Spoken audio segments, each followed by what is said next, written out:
Creation of universe and different varieties of species. आज हम जानेंगे क्रिएशन के बारे में। हम सब ने स्कूल और कॉलेज में ब्रह्मांड की उत्पत्ति, सृष्टि की उत्पत्ति के बारे में बहुत सारे थ्योरी पढ़े होंगे, जैसे big bang theory. Big bang theory के अनुसार एक ब्लास्ट हुआ और उससे क्रिएशन हुआ। क्या एक ब्लास्ट से ये पॉसिबल है सौर मंडल का बनना, सारे ग्रह का बनना, सूर्य, चांद और तारे बनना, सारे ग्रह एक पार्टिकुलर डिस्टेंस पर फिक्स होना और अपने अक्ष में रोटेट करना। इवन कोई भी ग्रह अपने पोजीशन से थोड़ा सा भी मिस बैलेंस हो जाए तो आपस में टकरा जाएंगे।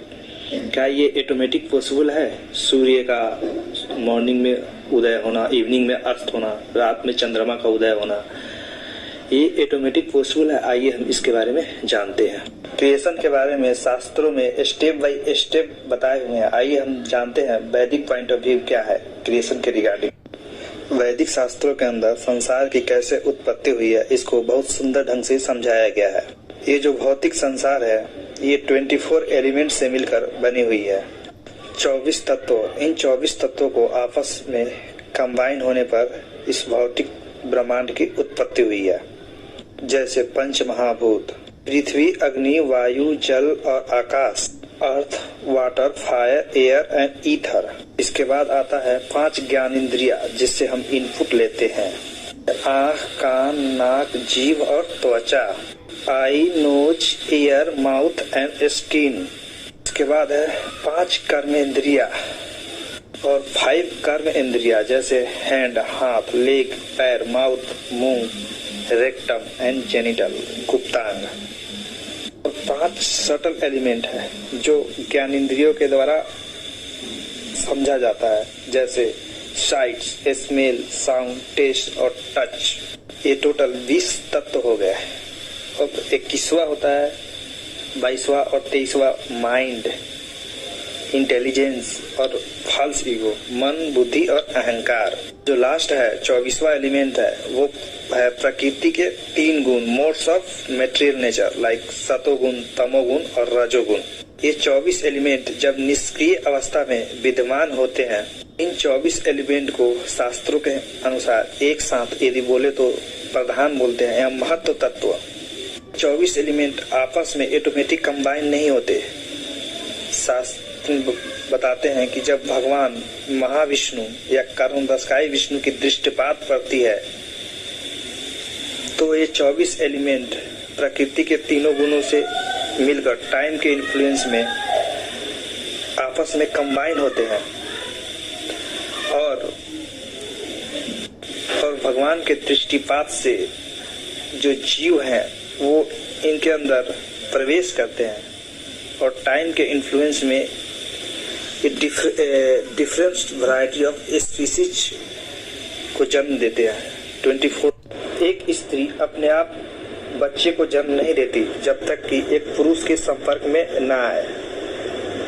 एक पुरुष स्त्री के संपर्क में आने पर वो अपने बच्चे को जन्म देती है। ठीक उसी प्रकार से प्रकृति अपने आप जीवों की उत्पत्ति नहीं करती जब तक कि भगवान उन पर दृष्टिपात ना करे।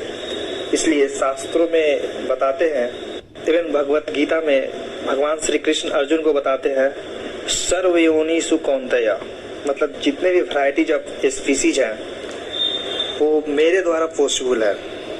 हम बीज प्रदत्त पिता, I am the seed giving father. हाँ, भगवान को फादर के रूप में बताया गया है और प्रकृति को मदर के रूप में बताया गया है।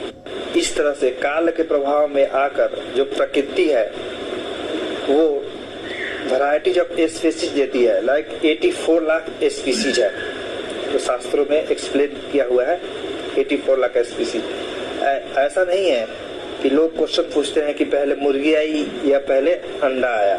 जो आजकल थ्योरी चल रही है क्रमवाद का सिद्धांत, आजकल एक और थ्योरी चल रही है क्रमवाद का सिद्धांत, इवोल्यूशन थ्योरी, कि जीवों की उत्पत्ति पानी से हुई, लाइक प्रोटोजोआ, उसके बाद मछली हुई, मछली से बंदर हुए, फिर बंदर इवॉल्व करके मनुष्य बने।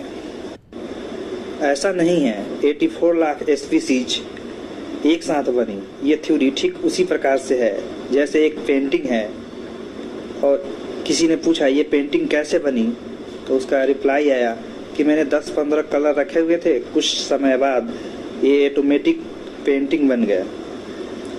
क्या ये पॉसिबल है ऐसा? सेकेंड एग्जाम्पल लेते हैं एक कार का।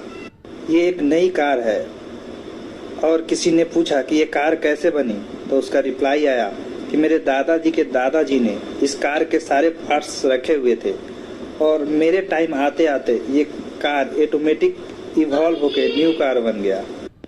ओवरऑल समरी ये है कि जो पूरा क्रिएशन है वो 25th एलिमेंट से बनी हुई है और भगवान के शरीर से जो जीव आत्मा आती है और उनके दृष्टिपात से कॉम्बिनेशन से 84 लाख स्पीसीज बाय बर्थ उत्पन्न होते हैं।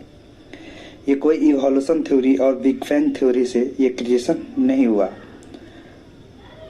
नेक्स्ट पार्ट में जानेंगे कि परमात्मा है, भगवान है, वो इस संसार में सभी जगह कैसे हैं, सबके हार्ट में कैसे रहते हैं, आत्मा के साथ कैसे रहते हैं। Thank you.